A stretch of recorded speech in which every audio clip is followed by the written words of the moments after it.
Kansara DTV news ગુજરાતીમાં આપનું સ્વાગત છે। નજર કરીએ આજના મુખ્ય સમાચારો। ડોક્ટર બાબા સાહેબ આંબેડકરની 135મી જન્મ જયંતિ નિમિત્તે અંકલેશ્વર ઓએનજીસી એસેટ અને all India SC/ST employees welfare association દ્વારા પુષ્પાંજલિ કાર્યક્રમનું આયોજન કરવામાં આવ્યું હતું। આ પ્રસંગે ભરૂચના સાંસદ મનસુખ વસાવા વિશેષ ઉપસ્થિત રહ્યા હતા। ઓએનજીસી કચેરી ખાતે સાંસદ મનસુખ વસાવા, ઓએનજીસીના એસેટ મેનેજર JN સુકાનંદન સહિત અધિકારીઓ અને કર્મચારીઓએ ડોક્ટર બાબા સાહેબ આંબેડકરની પ્રતિમાને પુષ્પહાર અર્પણ કર્યા હતા।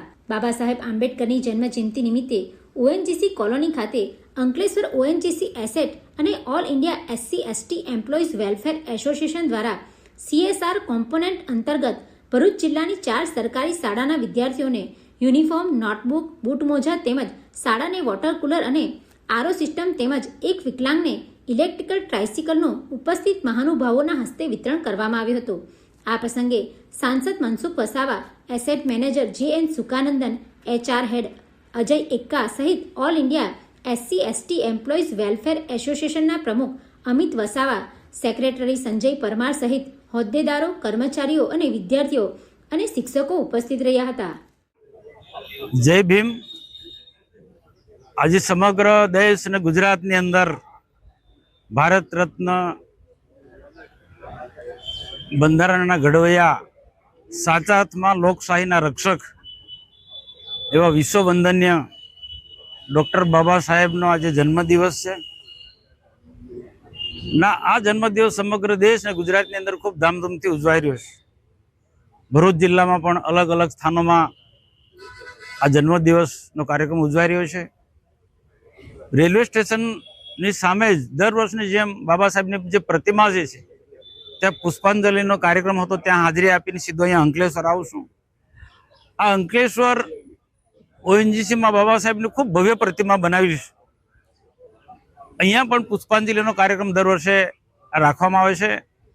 આજે આમના કાર્યક્રમની અંદર SC/ST યુનિયનના હોદ્દેદારોએ મને આમંત્રણ આપ્યું, મારે અહીંયા પધારવાનું થયું। અહીંયા પણ બાબા સાહેબ આંબેડકરની પ્રતિમાને પુષ્પાંજલિ કરી, પુષ્પમાળા અર્પણ કરી અને શ્રદ્ધાંજલિ આપી। અને બાબા સાહેબના જીવનમાંથી આપણે સૌ એવી પ્રેરણા લેવી જોઈએ કે બાબા સાહેબે ખરેખર એક સમાજને બહુ સારો સંદેશો આપ્યો છે। તેઓએ રાષ્ટ્રના વિકાસ માટે, સમાજને, ગરીબ સમાજને ઉપર ઉઠાવવા માટે શિક્ષણ પર ખૂબ મોટો ભાર મૂક્યો છે। ને એમની વાતમાં એમને કહ્યું છે કે શિક્ષિત બનો,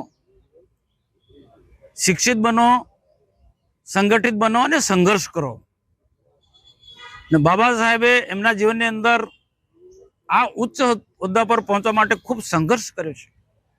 આપણે વર્તમાનમાં પણ જ્યારે દેશના પ્રધાનમંત્રી નરેન્દ્રભાઈ મોદી સાહેબ દેશની વિકસિત ભારત બનાવવા તરફ ખૂબ આગળ વધી રહ્યા છે અને ભારતને એક સમૃદ્ધિના માર્ગે, વિશ્વની મહાસત્તાની હરોળમાં લઈ જવાના એમના અથાગ પ્રયત્નો છે। અને મને સંપૂર્ણ વિશ્વાસ છે કે 2047 સુધીમાં દેશ વિકસિત થવાનો છે। તો તેવા સમયે આપણો ભરૂચ જિલ્લો પણ કોઈ પાછળ ના રહે, એ પણ દેશના વિકાસમાં જોડાય। ને એમાં એક આશા રાખું કે ઓએનજીસી એક બહુ મોટો એકમ છે, એની સાથે અનેક લોકો જોડાયેલા છે, ગરીબથી મધ્યમ વર્ગથી માંડીને ઉચ્ચ પદ સુધી અહીંયા ઓએનજીસી સાથે જોડાયેલા બધા મિત્રો છે।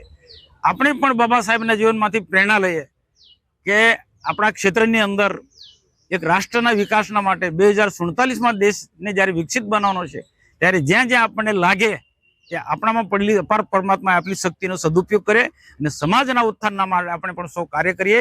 એ વાત સાથે આપ સૌને શુભેચ્છા પાઠવું છું। ભારત માતા કી जय भीम। सबको नमस्कार, very good morning to all of you.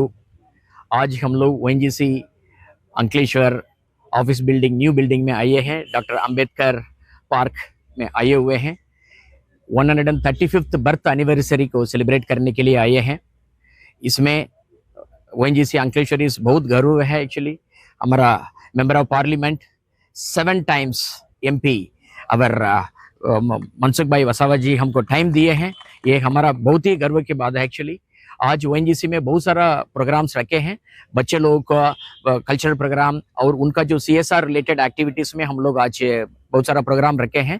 बच्चे लोग का किट्स और उनका जो bags and uniforms and books वगैरह डिस्ट्रीब्यूशन का भी आज प्रोग्राम रखे हैं।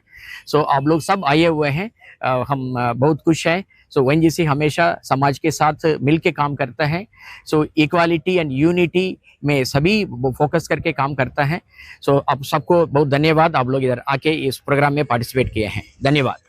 Pintu Modi, DTV news, Ankleshwar.